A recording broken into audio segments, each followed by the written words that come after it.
Well, good morning, good afternoon, good evening, wherever you are. And thank you for tuning in to GPS. Obviously, it means a lot to us that somebody is out there watching, and we bump into people. President of LLBN and I, Ganem Hanna, we were eating here locally a few nights ago. A couple came up to us, we watch your show. And they talked about each one of us and what the part we have in the show. So thank you for being with us today. If you're new to us, God's prophetic surprise, this is the book of Revelation, going verse by verse. Dr. Jon Paulien here at Loma, Pastor Sara, youth pastor at our church in Garden Grove in Orange County. I'm Dan Smith. Get a Bible. We're in Revelation chapter 6. We've been doing 7 seals for a while, and we thought maybe we'll try to take 2 minutes, John, and go back to the 5th seal, but we want to get to the 6th seal today, and all these dark day and stars falling and the earthquakes and all the rest. We talked for the last 2 weeks, really, about the 5th seal, which are the martyred souls under the altar and crying out, "How long, God?" So we've wrestled with all those issues. We don't want to redo all of that.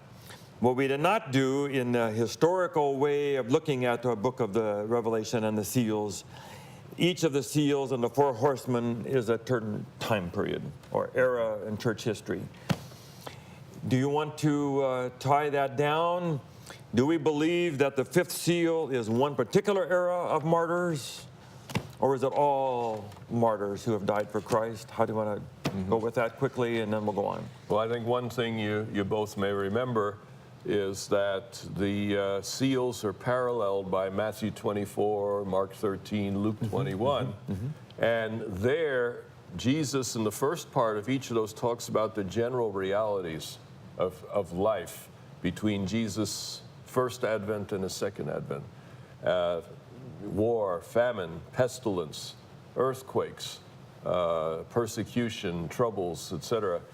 Seems like we've had all of those in the last week all together. So that's not a sign of the end. It's a sign that this is the way things are. But then Jesus turns to a great tribulation. A time when there would be great suffering because of the faith. And then he ends up with heavenly signs. So the seals follow that same pattern.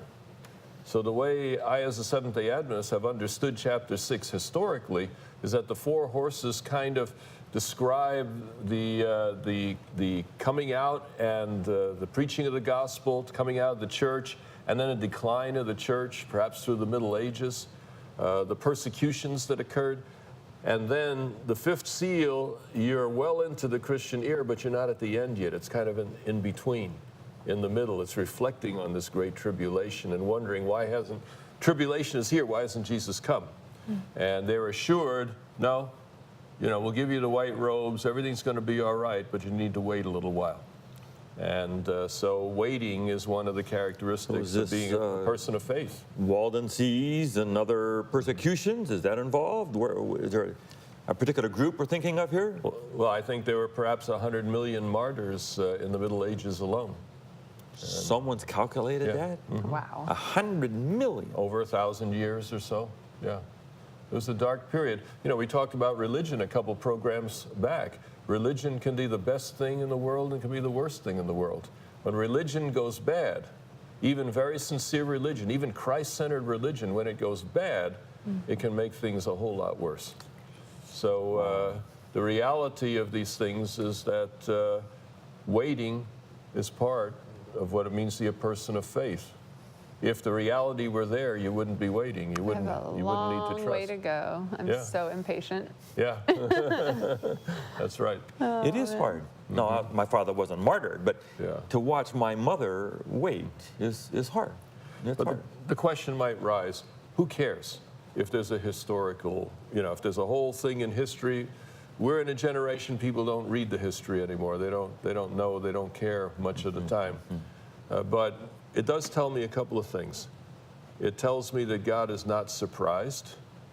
God's prophetic surprises are surprises to us, not to him. He's not surprised by the suffering. He's not surprised by the 2,000 years. And that means that he can bring it about in the end, that it'll be okay. So I think I find some comfort in seeing that there's a historical fulfillment going on in some of these biblical texts. It tells me that God is not surprised and that he can handle whatever I'm going through too. If he can handle history, he can handle your itty-bitty problems. No, but they're so big. They seem so big, don't they? There's another famous verse in the Bible, the verse that God will make it up to you for what the cankerworm has taken or the locust have taken. Joel. I can remember my grandfather preaching that, 50 years ago probably. And just, it's all we have sometimes is that, yes, this is not fair. We were talking about a lady that we love and went on a mission trip with us in April, and she retired at 65 in June, and a month later, filled with cancer and no more chemo. She's going into hospice. She's going to die. She just had the bad luck of just a really bad cancer that's already spread. And there's no way to say good except that someday God's going to make it up to you. She's not going to see her grandson grow up. She's not going to see those things. That's just not going to happen. But we believe that God will make this all work someday. Yeah. Well, I kind of experienced that early on in my life. I met a gal, she was 17 at the time, who gave her heart to Christ, and she'd had a very tough life. And oddly enough, after she gave her heart to Christ, it was like she was 10 years younger, 15 years younger, like God restored to her the years that she had lost. I ended up marrying that gal, and people still think she's 39 or something, and we've been married 44 years. Who knew that was the outcome of that story? You see, so I think I've experienced that just in observing her, that God kind of gave her back some of what she'd lost. Doesn't always happen in this life.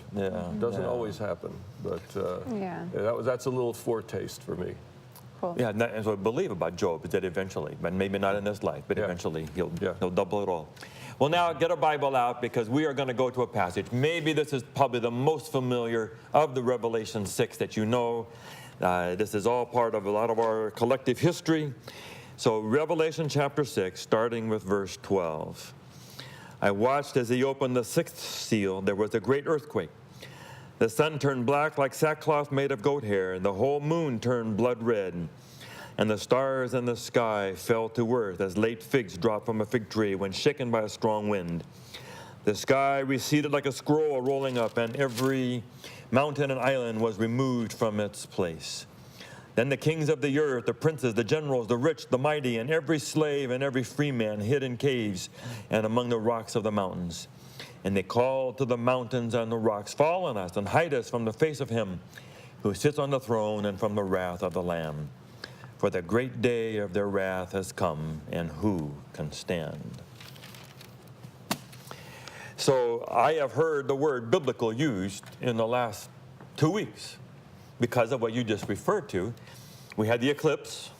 We have church members that drove all the way to Wyoming so they could be in the exact center of that. I went to Kansas. Yeah. Is it? So I asked them what was it like, and they said, all of a sudden it got cold. All of a sudden, because the heat was gone, it got cold and dark.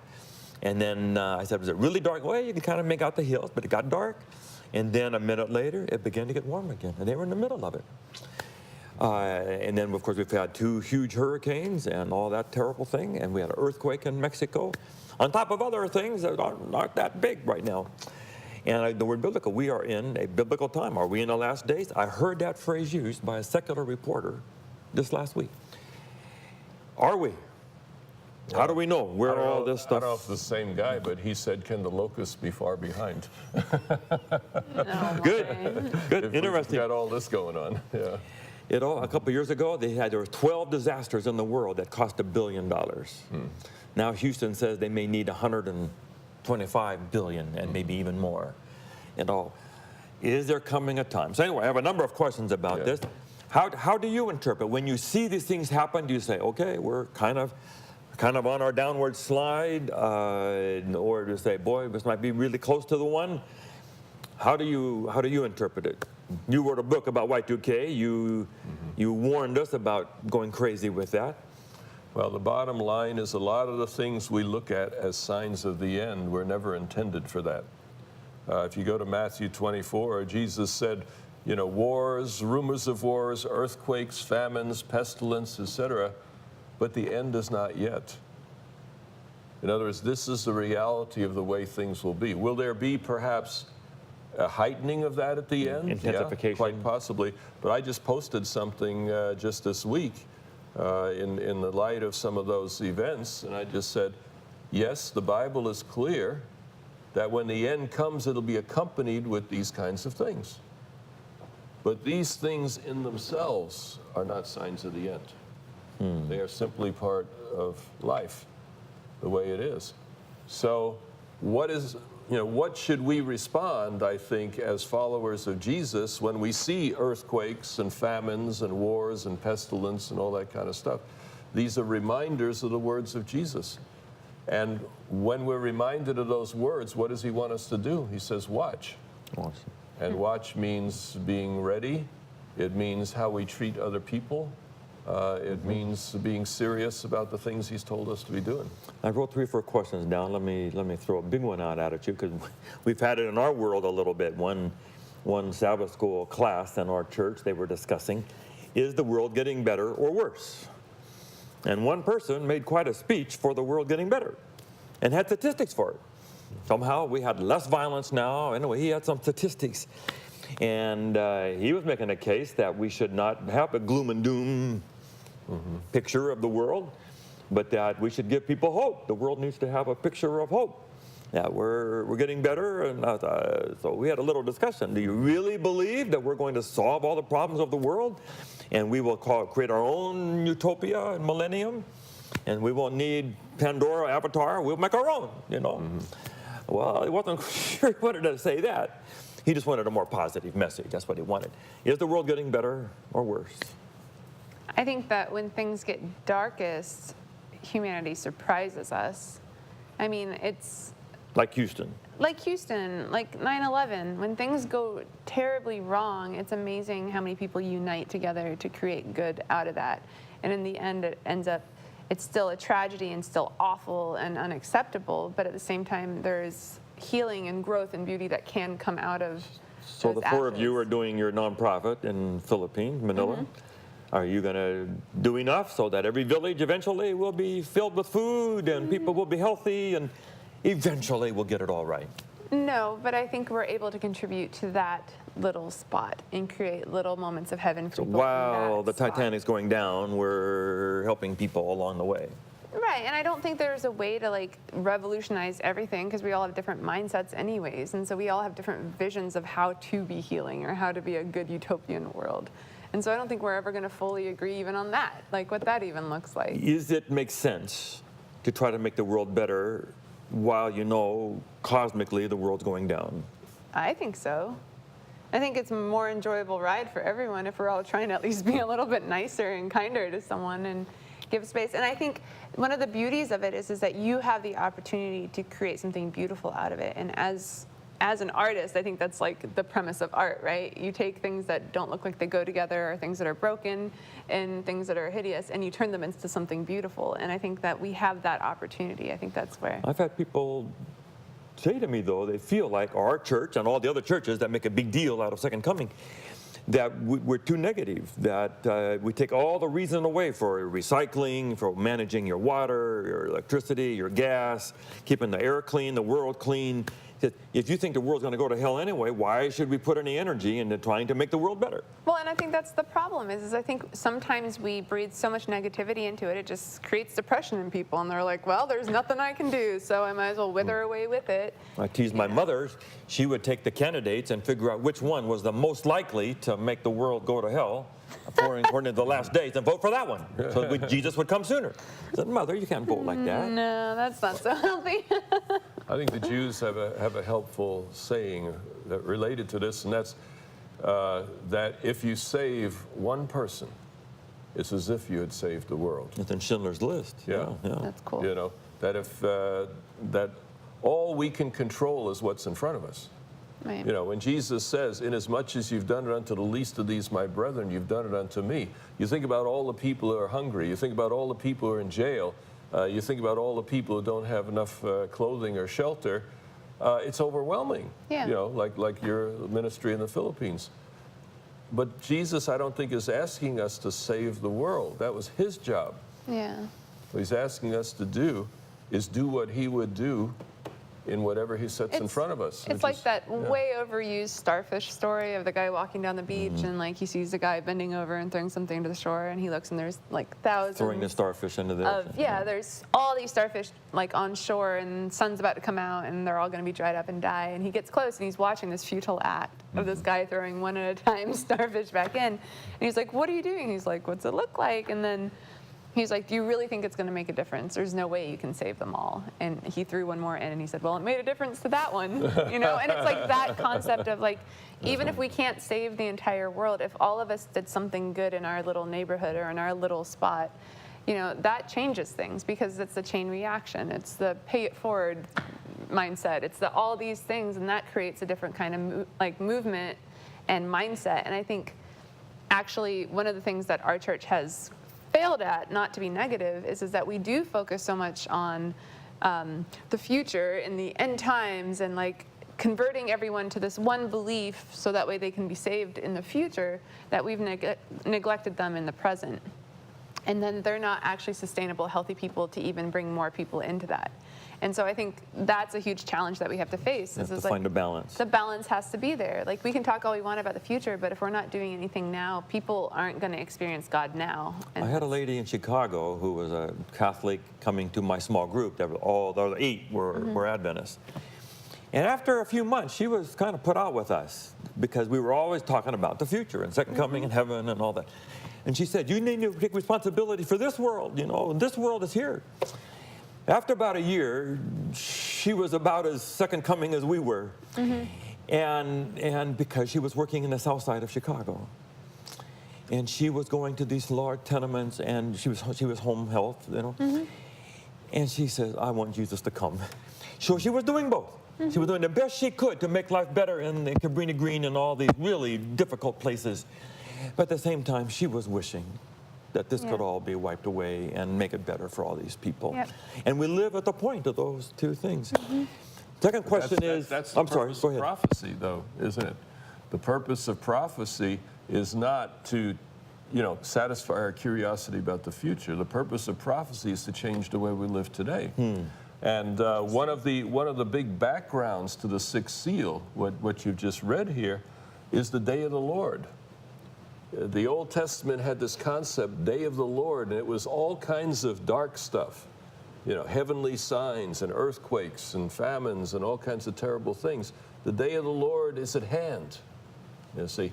And what the prophets were doing, the day of the Lord never happened in Old Testament times. But the day of the Lord at hand was to call people and say, "Look, I'm asking you to live today as if the day of the Lord is here." And what that means is if you know I'm going to do this and this, you ought to be found doing that as well. And in Matthew 25's version of this is to visit those who are sick, visit those who are imprisoned, etc. Be active doing the things that Jesus would have done if he were here and will do when he returns. Great Active point. saving and all the rest point. of that. Yeah. A second question that I've got for you, maybe you can answer quickly.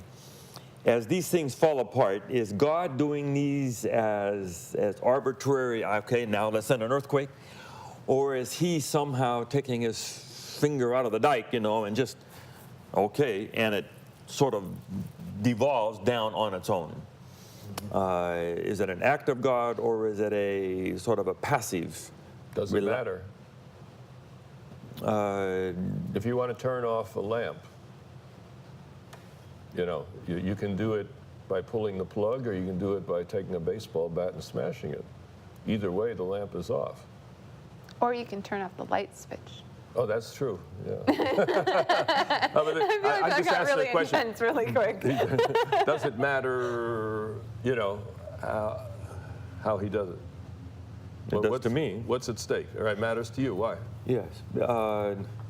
Pushing something over the cliff is different morally than allowing someone else to jump off and saying, I could keep them from it, but if they want to go, I will let them go. But if you had built a fence, fine, build all the fences you want, but if a guy really wants to go over, I will say, I will not go to heroic ends against your wishes to let you do that. I think it's a very different moral thing. So my own guess is here that in the seals, God is beginning to let go. In the next chapter, we'll get to the verses about the angels holding back the winds of strife.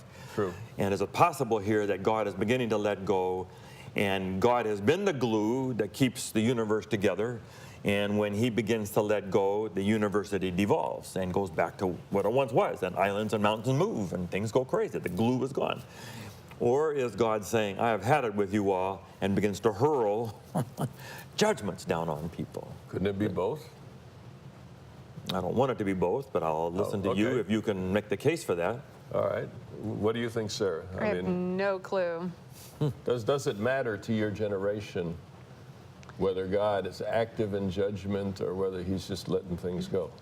Well, I think it does matter, but I also think there's, I don't know if ambivalence is the right word, but there's also an indifference with a lot of my friends, at least, with what God's even doing in this situation. Because for them, I think the action route of Christianity or believing in something is more important, where they're like, well, whether God's doing something or not, like, obviously I need to do something. And so I think religion for... Yeah, that doesn't pop up when the flood comes and wipes out a third of their crops and all the things your friends are doing? The idea of, could God just kind of keep this back, doesn't come up?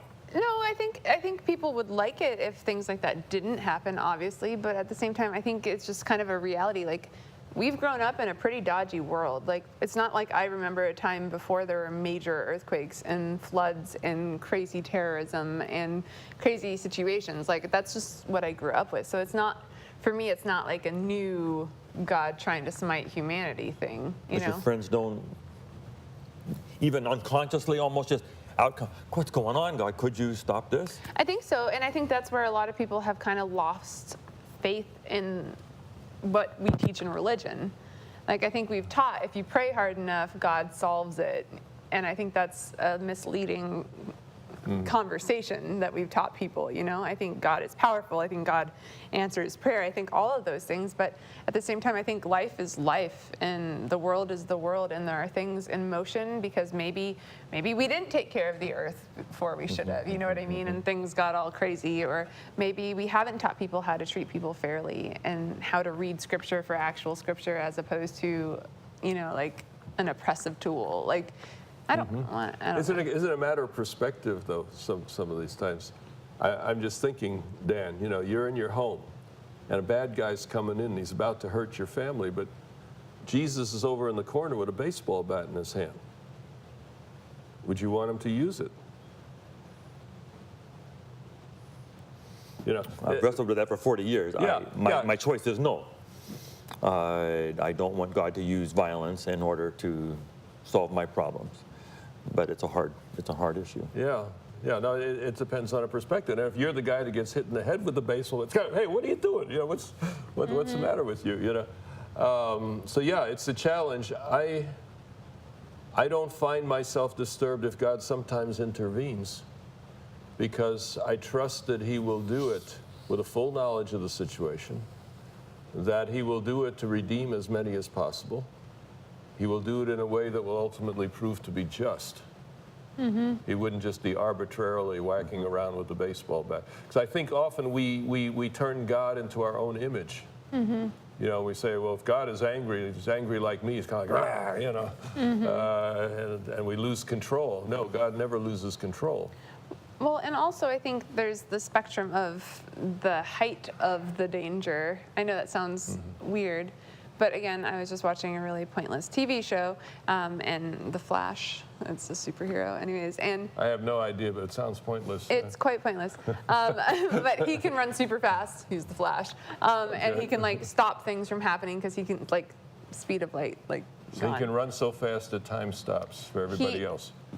For him, time is slow because he's going through it quicker. And so there's this one where he has this opportunity to stop something, and he actually breaks through the barrier of time and goes back. And it's like this whole situation where he has this decision to make, because now he's replaying the time, and he knows what's going to happen, and so he makes a choice to alter what's going to happen, and it affects everything in a greater manner. And so sometimes I think it's our spectrum, or like our telescope version of things. Like we see this much of it and we think it's too disastrous and too crazy, but there's a way bigger thing at play here. And so I think we just have to come to grips with that we can't see everything. So that's why I truly believe, do what you can in your local tiny area and like trust that there's someone taking care of the bigger part. Don't But if we think all, too much about all the cosmic. you go in circles. Like, how many years have we been fighting over this? Like, I can keep fighting, or I can love someone, you know? And it's like. But if the final outcome is that God wants everyone to love and trust Him, well, the best way would be to be hurling Houston, Harvey, and Irma earthquakes and hurricanes on them, and just say, knuckle under, you know, I am going to bludgeon you with enough of these things until you finally start going to church, until you finally begin to send me the money you're supposed to and follow what I tell you to do. Or is God saying, you don't think you want me in your life? Let me show you. If I'm not in here and have my fingers into the world, this is what the world would look like. I mean, which model works best for a picture of God? See, but I disagree with both of those. But I know we don't have time. In 2 minutes, you got to solve it all. I just don't think God is trying to guilt people into a relationship with Him. I just don't think that that's how He works. I don't see that to be His character, and I don't see Him wanting to torture people in order to get them to understand Him better. That makes no sense to me in my concept of who God is, and so I can't. If they say to Him, let us do it ourselves, I don't need you to help me. And my son says to me, I don't need you to help me register for school, you know. I will figure this out. And he hasn't always made good choices, and a year later had to admit that to us. I wish I had done this and this and this back then. Said, you didn't want us to do that. So we respect his choice, you know, and some things happen that were less than great. But it's his choice. And you're 25 years old, 33 years old. I mean, you eventually have to say, okay, that's your deal. Yep. And God respects that. It's very different from God saying, let me nuke your life until you knuckle under. We did more of those things 20 years ago. You know, we're going to spank you and take food away. We'll do whatever we have to do until you wake up. But at a certain point of his life, as an adult, you have to say, it's your life, you know, you figure this out. We're here if you need us. Is that in God in that mode, or is he giving earthquakes and all of these kinds of disasters? The sky is opening up and islands or mountains are moving. God's in there pushing and shoving all of those things, or is God letting go? That's where I think God is educating us. He's showing us his character and what he hopes we'll get out of it, and that's supposed to help us through it, as opposed to dictating our every move and demanding, like, ultimate whatever. Yeah. Keep in mind, if the school is on fire, the teacher who never had to raise her voice might get up on the desk and throw erasers to get the kids' attention so they can line up. Exactly. You know? And I'm just confident that if God occasionally does raise his voice and occasionally does intervene, it will be done in such a way and for such a purpose that we'll approve of it when we fully understand. Yeah. Wow, to be continued. We would love to pursue all of this. Other questions, and then we will get into the issue. Did the signs that happened in New England a couple hundred years ago, did that fulfill this passage? Or are we still waiting for something? Come back. GPS, that's God's prophetic surprise. We'll see you next week.